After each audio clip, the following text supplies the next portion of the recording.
kindly sit down. Maraming salamat po. Secretary Vitaliano Aguirre, Director Dante Geran, members of the Diplomatic Corps, distinguished guests, fellow workers in government, my countrymen. You know, when you are a president of a progressive, industrialized, balanced economic country, it's heaven for the rulers.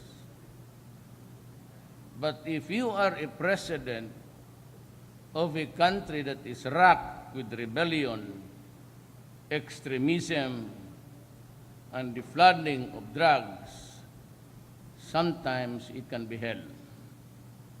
And sometimes you really ponder whether or not it would be right just to resign and say that you can invent an ailment and say that I'm suffering from this cancer and I'd like to take a rest. You know, countries like the Philippines, you do what is right, it is wrong. You do what is wrong, it's still wrong. And that is how I balance the governance. Whether to do wrong or to do right, to commit a wrong, or do a wrong thing to make it right.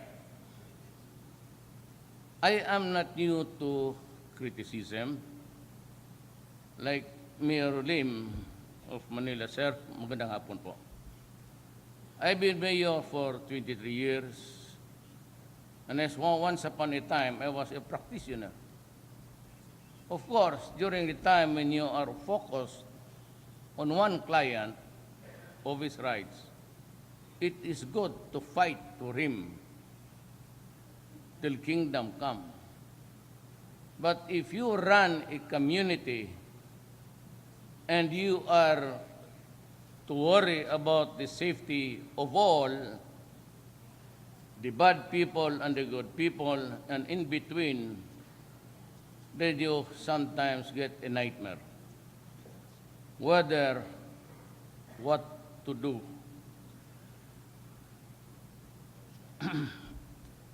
I was a prosecutor for 10 years. And I was doing trial work for about 8 years. And I've seen so many cases, people acquitted because they were really innocent. But I saw so many of my cases also collapsing because of paid witness, the substances that were supposed to be passing from hands to the other from a shabu, eventually in your hands, it is just alum, the tawas. And it could be, sometimes you begin to be despondent on how you really would want to do your case. But in almost all of the societies here in this planet, there are always people who are evil and those who are not. And we would like to see progressive laws that would promote and enhance the life and the quality of his environment. Good. But sometimes there are evil persons who'd want to make money at the expense of the blood and over the bones of his countrymen. For us who have been leaders for a time, we are now made to choose. We choose sometimes what to do. Either we do something to protect society or do something sometimes wrong to protect society. What about the laws? What about the rule of law? The rule of law is good if the rules are followed. Very easy to say, rule of law. And it applies not only to the government and to us, it applies to all citizens. You obey the law. We in government are admonished to say, follow the rule of law. And that is what makes it hard. Because if follow the rule of law, sometimes it could lead to perdition for people. And always the accountability of failing to protect the taxpayers and those who rely on the government for their safety and for their lives, they lose the gamble in the process. And when it's time just to say, we are sorry, we failed to protect you. Oh, when I was mayor, 1988, marijuana and shabu was making the scene almost simultaneously. When we were students, kami ni Secretary Aguirre noon, the fad was marijuana. But shabu was making its toxic entrance to the young people. And when I was a prosecutor, I tried my best really to do the best to my country by my oath of office. I would like to follow the rule of law. It is rules which make up the law. But when shabu was coming in strong and fast, we had to make a choice.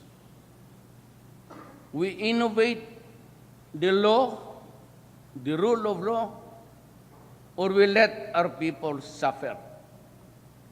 That's the choice. The rule of law and the obedience of the law are just principles of the law, and they are really good if everybody follows.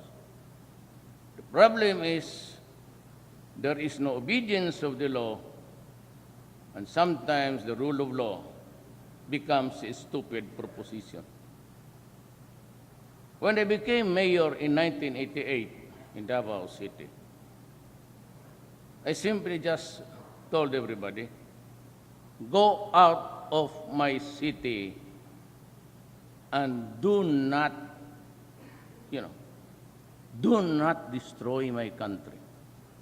Because then shabu was really flowing in and out. A very porous republic because we are islands with the longest coastline.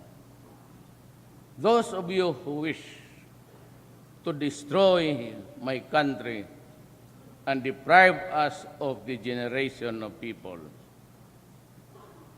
go out because I will kill you. That was the statement. And for those who followed, well, to this day, I would thank them for just getting out of the city. Those who chose to fight, well, I told my law enforcer, and one of them is the PDEA chief now, General Sid La Peña. It was during his time when he said, we will be harsh. And the order is simply this: go out, arrest them if you can, but if there is no peaceful method of doing it, and you are presented with a violent resistance, thereby placing in jeopardy your life, you shoot the son of a bitch. Shoot them dead. That was the order. And for a reason. You know why? It came from other sources, Americans. It was not our study. It was studied as a result of that long line of boundary between America and Mexico. To date, there has been 63,000 people killed in the internecine conflict there. Ours is 3,000. We do not know how many. We have an accurate count of those who defied the law and got killed in the process. But we do not have the truth and the statistics of how many of the 3,000 were killed, were murdered. But when the human rights came, they would always say, Duterte, under your administration, you have killed 3,000. And I tried to explain that this was not all ours. Remember, I fired 6 generals when I assumed the presidency for involvement in the drug industry. There is a guy here now, just recently, we're digging into the records of the case, and he has not really a fake corporation, but a setup just to launder, to wash the money.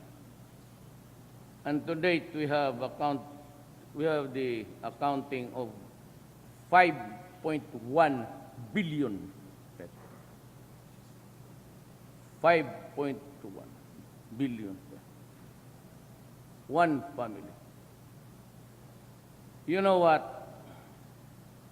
Used to be the NBI, the premier law enforcement agency in this country, I would say. Lawyers, accountants, and well-educated guys. There's a qualifying exam. You cannot come in, you do not do anything. You don't.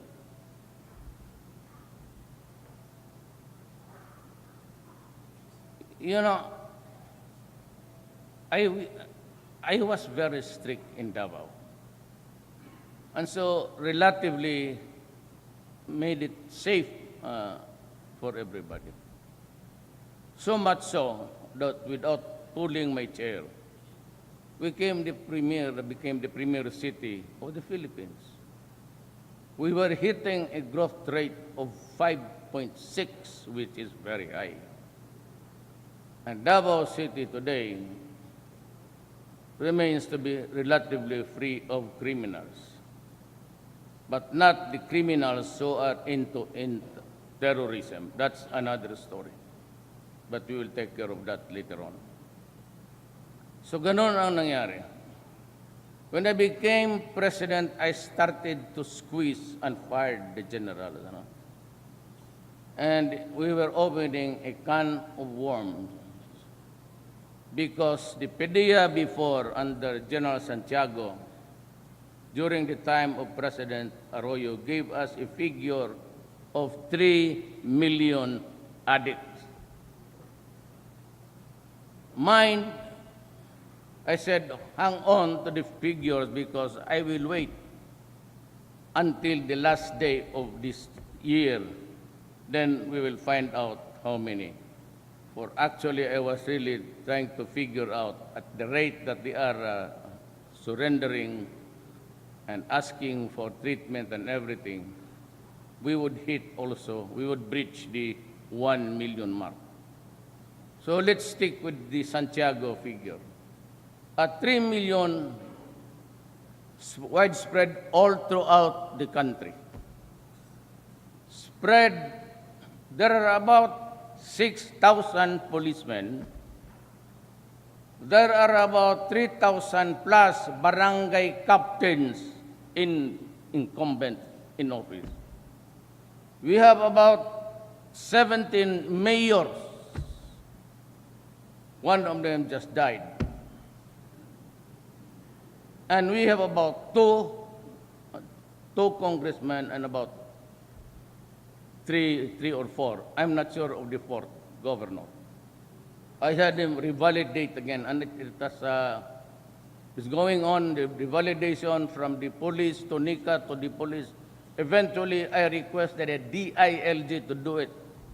The civilians, not the investigators, for validation. So we have here 3 million drug addicts, all potential criminals, because when the monkey is there at the back, they would always find for the fix for the day. At 3 million, the average hit is 200 pesos per. In 1 month, that is 6,000. Times the 13 million, that is 18 billion a month. You times it again by the years, it's 216 billion industry a month for this country. Now, I was confronted with a serious problem. I don't know about the stupidity of foreign governments.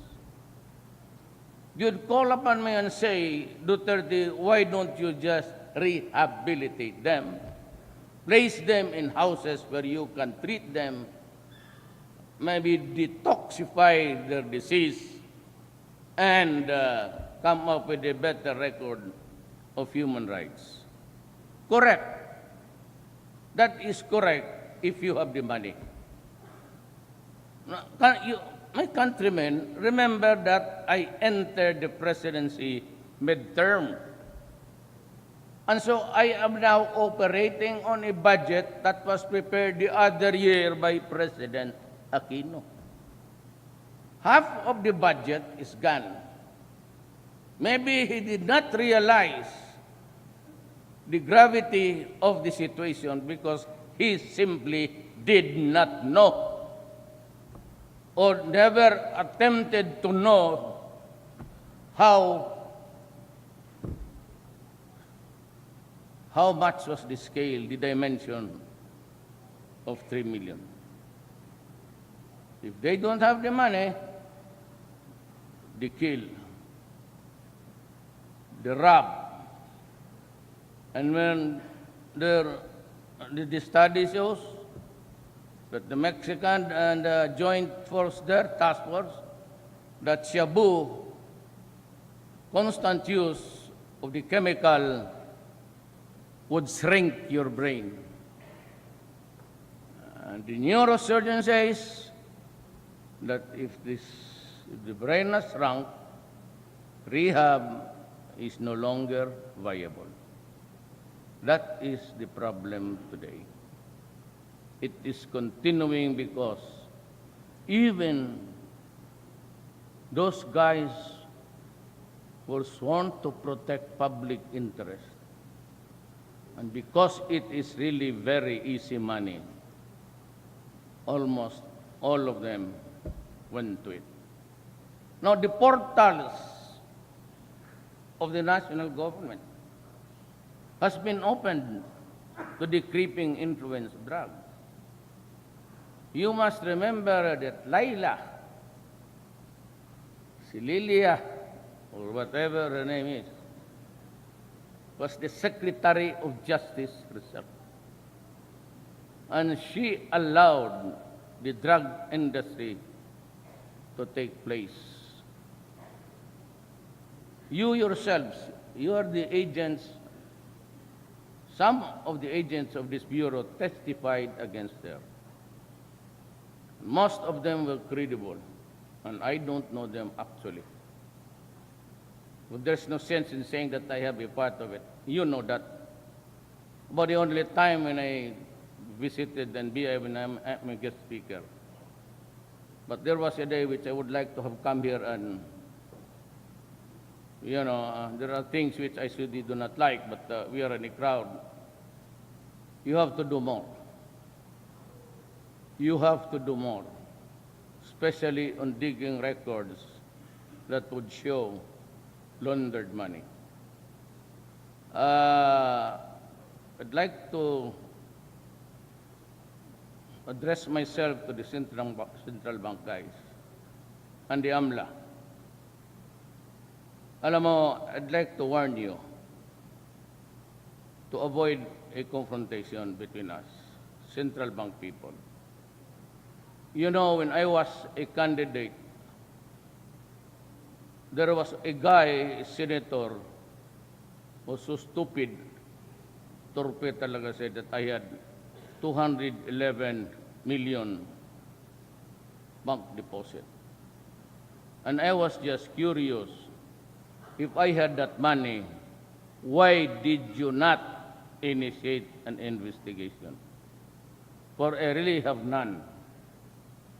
So you cannot tell the public because you were protecting somebody, those who are really into money laundering. My case was just simply to tell the public how much is my worth in this world.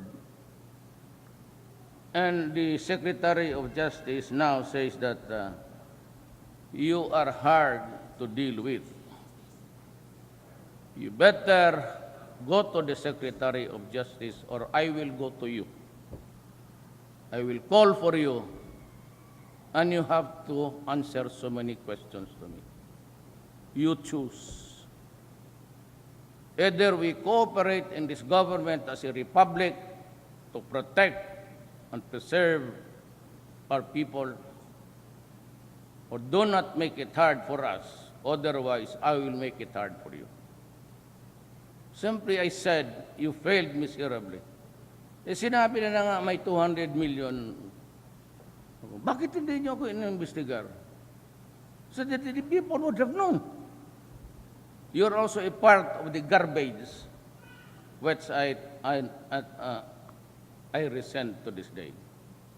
And do not give me a reason to have a confrontation. Palabas ninyo yung ano ang mali dyan. There are billions stashed there in the bank who are really being washed or just being kept there in the meantime.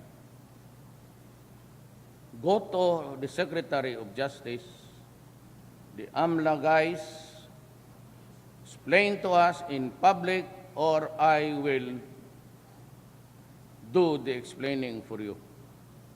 Choose.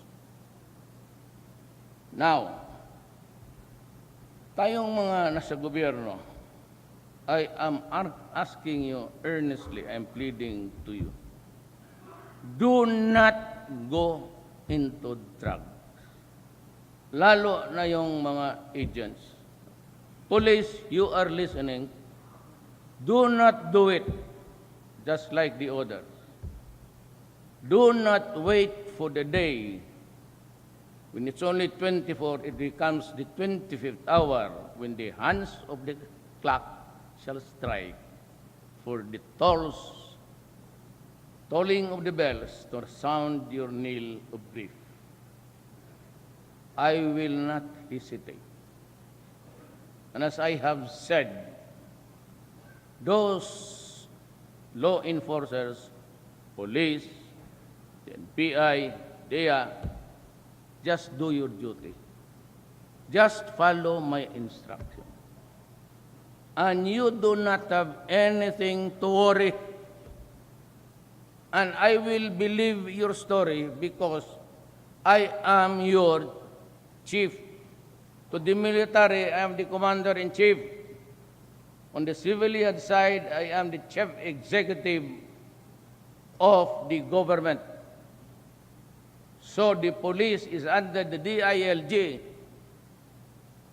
So I have to believe the story of the police, for simply they are my subordinates and I am ultimately responsible for their deeds.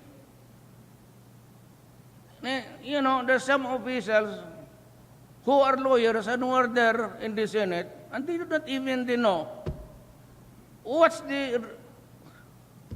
I just really can't believe it. Ako yung chief of office. The Secretary of Justice is my alter ego in a government institution. He is the chief of the NBI. What you do is my ultimate responsibility. Now, the PNP is another bureau under the DILG, Department of Interior and Local Governance. What you do, guys, I get to answer it. So what you believe was the story, I will adapt it. Kaya lang na mamaniwala ako doon sa mga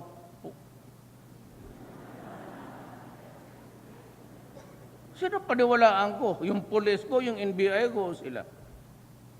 But if you do your duty, do not worry about cases. I will protect you.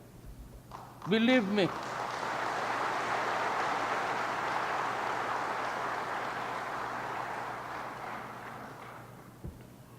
Just do it right. We have our trainings that you can only kill if your life is in danger and you are there performing the duty of a law enforcer. That's about it. Ikaw sabihin mo, sir, ito ang nangyari. Pero pag tinanong kita, just tell me the truth. Baski anong klaseng totoo yan, tell me the truth. Para hindi ako parambuang dito na para alam ko kung paano, how to present the truth to the public. Do not shit with me. Sabihin mo sa akin ang totoo, lalo na sa trabaho. But, if you are accused of extortion, kidnapping, some of you were involved then, do not do it in my time. You do it, patayin kita. Anong gusto mo? Barret na sniper o ambos o mamili ka? Mamili ka. You start to act with government. Pati ako, lulukuhin mo. Palukuhan. Just tell me the truth. Now, later, they said that there was a rob out. And the police, they shoot out. Sabi ko, I believe the police. Why? Because they are my subordinates. The story of the people whom I give the orders to operate is what I ordered them to do. Kaya ito sila, poprotektahan ko. And if there's somebody who will go to jail, it's me. I will assume full legal responsibility. If it means to say that I'd rot in jail, so be it. No worry, I'm old. Just a few years.